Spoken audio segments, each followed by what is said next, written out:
But I wanted to kind of clarify some of the larger global issues that I saw collectively with everyone in a little kind of PowerPoint of observations. So please take time to read through your feedback that I've given you. And the hope is that your discussion boards and your analysis for when you go to write your larger papers will only get stronger. So on a whole, though, I really want to say thank you so much for all of your contributions to this week's discussion board. I enjoyed reading you guys, your thoughts on the poems and the connections that you found within them. So the first thing that I want to acknowledge is that push yourself towards more analysis rather than plot summary. Some summary is good because you need, of course, establish the basis for your analysis, but I don't need you to go through the poem and tell me what happens. I know what happens. I've read the poems. Tell me why it matters. Tell me why it's significant, what your interpretation of the textual evidence is in relation to the analytical point that you intend to make in that paragraph. So have a kind of clear analytical point that you want to make and use the text to kind of as kind of the springboard, couldn't get my words, for your analysis. Some kind of nitpicky things that I noticed is that please make sure that you format titles appropriately. Smaller poems like the ones that we read for this week aren't italicized, they are in quotation marks. Larger poems like the one that we'll be reading this week, like Sir Gawain and the Green Knight, are going to be italicized because they're a lot lengthier, but these smaller poems are in quotation marks. They're not italicized. When you look at your in-text citations, please note that the period goes on at the end of the closing parenthesis like I have here. Otherwise, it looks like your next sentence starts with your in-text citation. So you want to have a closing period there to show that that is, it goes with the sentence that it belongs to. So how do I get rid of that? Okay.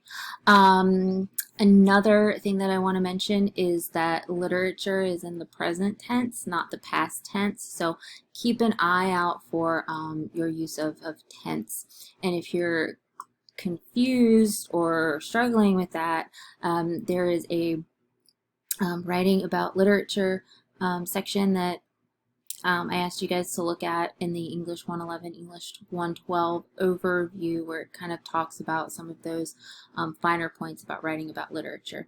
And grammar matters, so please make sure that you proofread your posts before posting them. Make sure things are capitalized that are capitalized. You have periods where they should be, and comma splices and things like that. So really, the important point that I'm trying to make is try to do a little bit of proofreading before you post your discussion board. Quotations. For the most part, I was really pleased that everybody used the text in their discussion boards, but please be aware that all of your quotations should be integrated. Direct quotations can't stand on their own as complete sentences.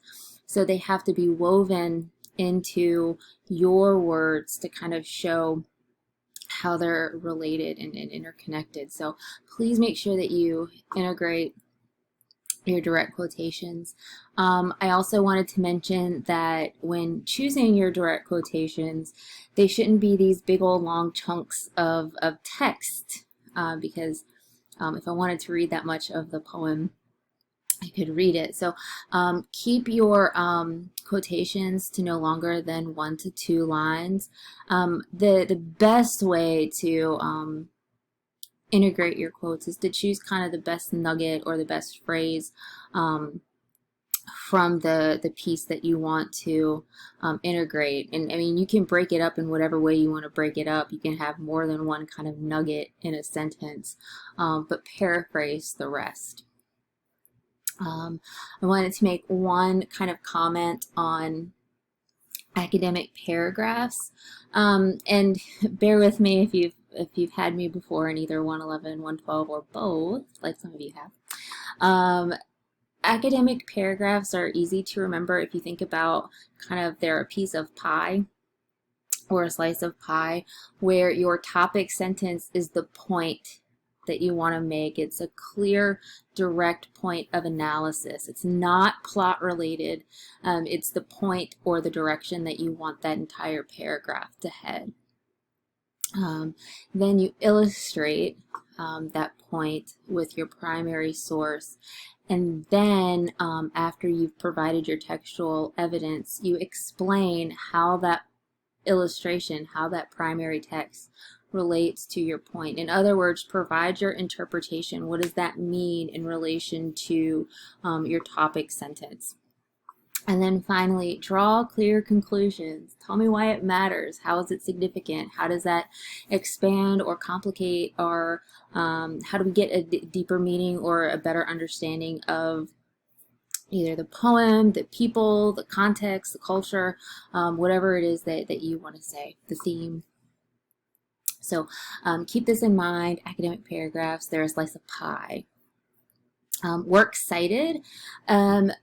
Most of you, some of you, almost all of you, provided a works cited for your discussion boards, but a number of you did not, and I did not count off for you guys not having a works cited this week. But in the future, for future discussion board posts, please make sure that you have a works cited citation at the end of your discussion board post. And if you're not sure of how to cite the anthology, there is a beautiful video. You get to look at a video of me if you choose, or kind of a handout called the MLA Refresher, where I go over the format for the citing a work from an anthology, because that's how you would be citing these, as a work from the Norton Anthology,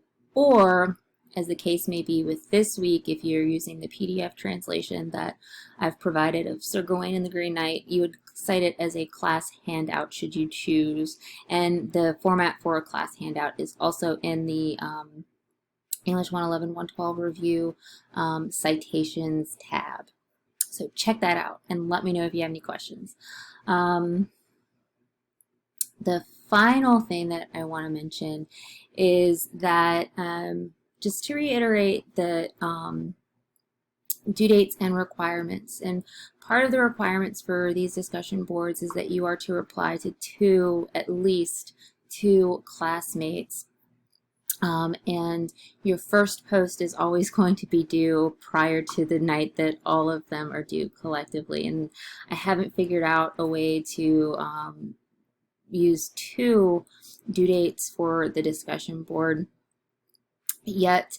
If it's easier for you guys, I can make the actual due date the day that your first post is required. So if that's more helpful, let me know and I'll make those adjustments in the future for your future discussion boards. But just kind of let me know. Send me a message or comment in the I'll create a discussion board forum for like all kinds of questions, concerns, or whatever, and I'll put it in the Start Here section. And any kind of questions or comments or whatever you want to make, post them there. So if that's more helpful to have the initial posting due date for the actual due date on the discussion boards, let me know. Lost my train of thought there. Oh, yes. So the idea is not to write all of your discussion board posts on the night that they are due, because that kind of defeats the purpose of a discussion board. And because you guys are working in small groups, that kind of puts your group members in a precarious position because they're waiting on people to respond to. So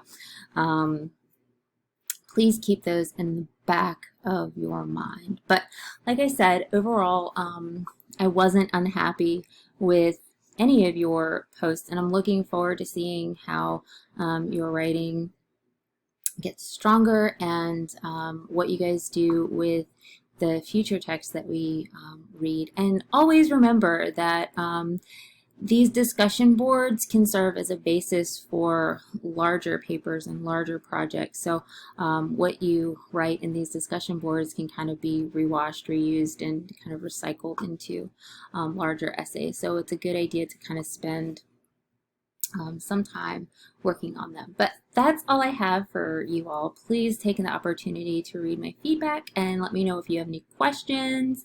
And that's all for me from now. That's all from me for now. So again, thank you for all of your wonderful commentary, and I'm looking forward to seeing what you guys have to say about Sir Gawain and the Green Knight.